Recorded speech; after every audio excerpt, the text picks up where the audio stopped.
గం గణపతియే నమః. శ్రీ గురుభ్యో నమః. శ్రీ గోదా రంగనాథాయ నమః.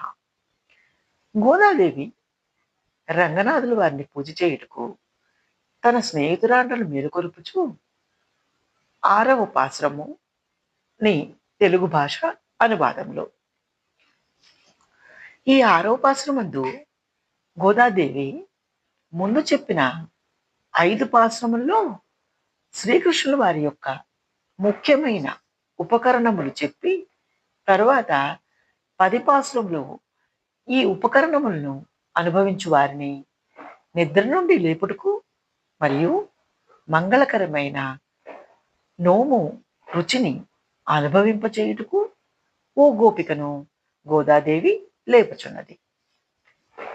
పోతన గారు రచించిన శ్రీమద్ భాగవతంలో దశమ స్కందంలో గోదాదేవి భావాలే గోపికలు ద్వారా పోతన గారు నల్లనయ్యను వెతికినారు.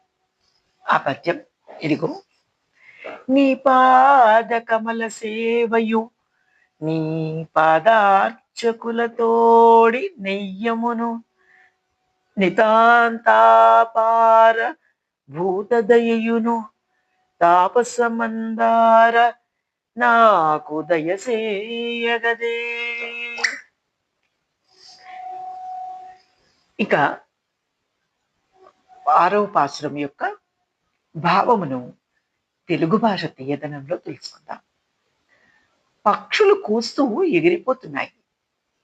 సర్వేశ్వరుడైన నారాయణుని ఆలయంలో శంఖధ్వని వినపడటం లేదా? అమ్మాయి లేచిరావమ్మా.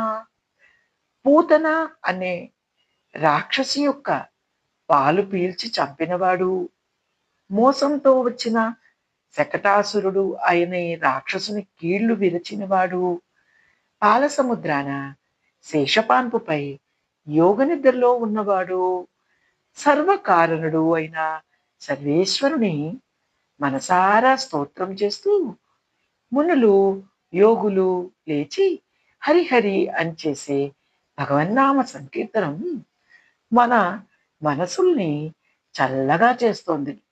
ఇదే కదా మన వ్రతం. శ్రీ విష్ణు తనూజాయే గోదాయే